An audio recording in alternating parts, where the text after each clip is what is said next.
Hey guys, how's it going? Sahsimon here, and thanks for checking out my second news update. I'm going to be talking about the changes and updates going on with Friday the 13th the game, possibly coming this April, that deals with the developers adding in things like the Jason ticket system, AI bot upgrade, assault mines, and a few other tidbits that are floating around out there that my thoughts and opinions all need to be spoken about. If you guys have an opinion or know something that I didn't mention or just something I forgot, please leave a comment below about it and I will get to it when I see it. With that being said, let's jump into this.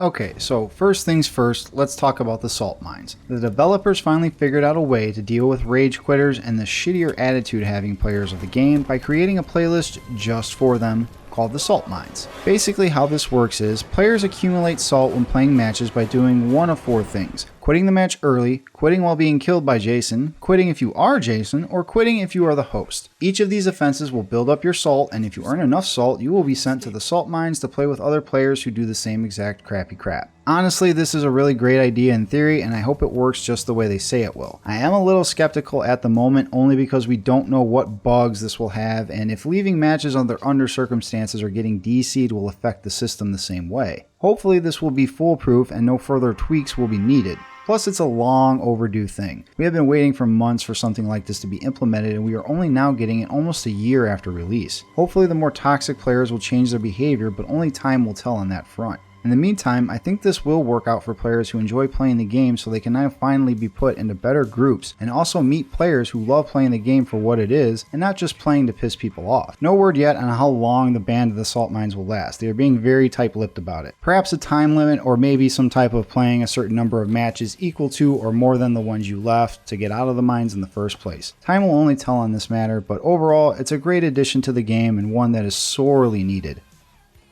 Next, let's talk about the ticket system that they are implementing for playing as Jason. This topic came up, I guess, because too many people were getting to play as Jason over and over and others were not. It caused people to quit matches because they didn't want to be Jason over and over again, and so now we have this system that's soon to be in place. FYI, I never had any issues with being Jason. That's what my preference is set to. Yes, I've been selected to be Jason more than a couple times in a row, but I just saw it as that's what happened and that was it. That being said, others do have a problem with this, so players will now have a set number of tickets to play as Jason depending on their spawn. If you are selected to play Jason, it will subtract from your tickets, and the next time around it should select someone else to be Jason. In the event that all players have their preferences set to counselors, then whoever has the higher amount of tickets will be the killer. If it's a tie, then it will randomly choose who will be Jason. Over time, your tickets should refresh, and you can also increase your chances of being Jason again. This idea seems a little silly to me. I get that some people might get stuck with this over and over being Jason, but if that's the case, just switch your preference to counselors before you start playing your matches. This system should help people stay more invested in finishing their matches, but I see new problems coming up with this system.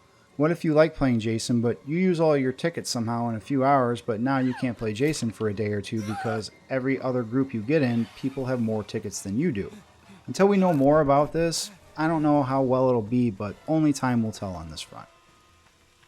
This is one of the changes that I am most excited about, and that's the upgrading of the bot AI system. I can't tell you how great this will be because I don't know how great it will be. I'm stupid. They plan on upgrading the bot AI to do the following things a lot better: repair vehicles better, allow other AI to enter cars before they take off, pick better hiding spots, so hopefully they won't be going in and out of the same closet 30 times like morons, pick cabins to enter based on the number of counselors that are already in them, better at choosing weapons, better at using distraction methods, better at aiming and shot accuracy, and reacting more realistically to environmental cues such as broken windows and chopped down doors. Lastly, they will also give the counselors perks, which is just awesome since now it will be like playing against a tougher opponent instead of an easy AI. This change could be huge for the game and might shift a lot of people over to playing offline because you won't have to deal with all the bullshit of real players. Yes, playing offline is only good for playing Jason, but this new addition mixed with the Jason ticket system could be the thing that keeps a lot of people more interested in the game. If they could get that Jason bug scratched by playing offline mode with him and then come in and prefer to play the counselors online, then it works out for everyone. However, this same idea is also something that could cause a lot of problems with the ticket system, because if 3 of the people in the match want to be Jason because the other 4 play as him offline, what will that do to their tickets and the matchmaking? Just a cycle of the same 3 Jasons, or I don't know. Time again will tell on that front. I can't just wait to have better matches with counselors that are trying to escape and play the game right instead of escaping, then driving around the map in the car, or hanging out at the exit and trolling me because they want to show how badass they are. The time for all that stuff is over at this point, and I just want to play my matches over and over again with people that enjoy playing the game. These 2 topics are going together because they are small topics by themselves. First, Roy is getting his green overalls instead of the blue ones he has now. This is because of the dispute between fans over what color his overalls are in the film. So now we have a cosmetic choice of blue or green. Next, they are making some changes to one of the best looking Jasons in the game, and that's part 7. In an effort to make this Jason more playable, they are taking away grip strength as a positive and replacing it with weapon strength to make his slashes with the machete a lot more painful. Which, I mean, come on, this should have been something that was like, right at the start with this guy. The other thing that they are changing is giving Jason a longer stun timer as opposed to a longer shift timer. This should allow us to move around areas much faster as Jason, but at the cost of being laid out a lot easier. Which kind of makes sense. Part 7 Jason did get his ass kicked by that psychic bitch a lot.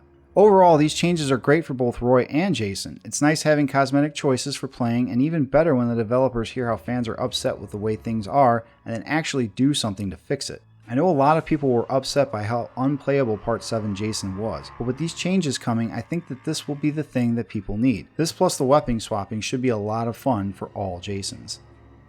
No word yet on who or when the next counselor will be. Some players have found files hidden in the game that led many people to believe that Melissa, the snarky little bitchy chick from Part 7, will be the next counselor to be introduced. You can best remember her as one of the greatest kills ever in the Friday the 13th series.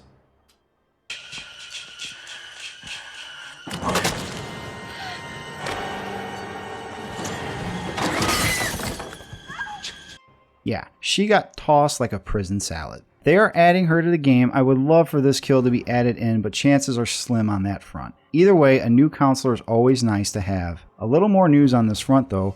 Apparently Shifty Samurai, one of the moderators I believe on Reddit, and he has a lot to do with the game too, as I believe he works on it, has mentioned that Melissa will not be introduced into the game. However, that doesn't mean that they won't create a counselor that looks like her and give her a completely different name to bypass all whatever things that might have to do with it. Again, this could just be him lying to us too. If this happens, I would be cool with it, but again, I just really want that kill in the game.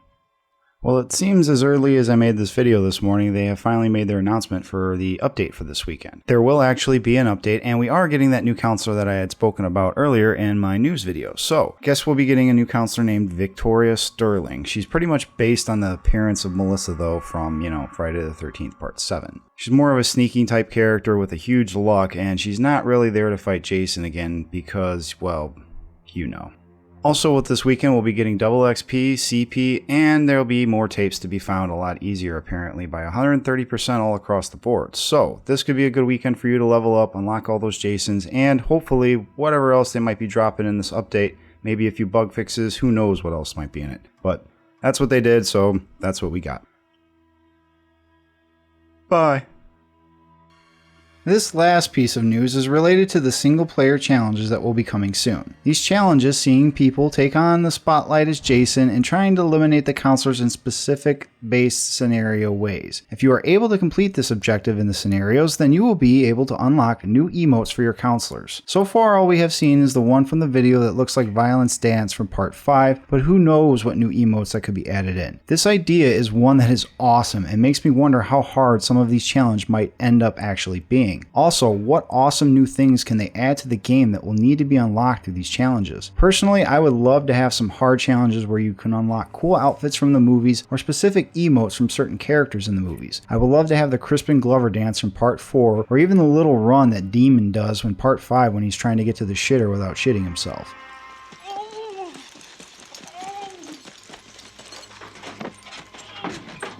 Just small little things like this make the game a lot more fun to play and add whole new layers of fun and depth to it. Hopefully we'll be getting these things sooner rather than later, but as we all know right now, it's all up in the air. Anyway, I hope you guys enjoyed the news update and found it worth listening to in any way, shape, or form. Nothing really new, just me and my opinions on the things that are coming out, which some are pretty cool and hopefully the other ones will be too. I hope you guys have a great day. I'll see you next time. Kill all the counselors you can find, and happy Friday the 13th.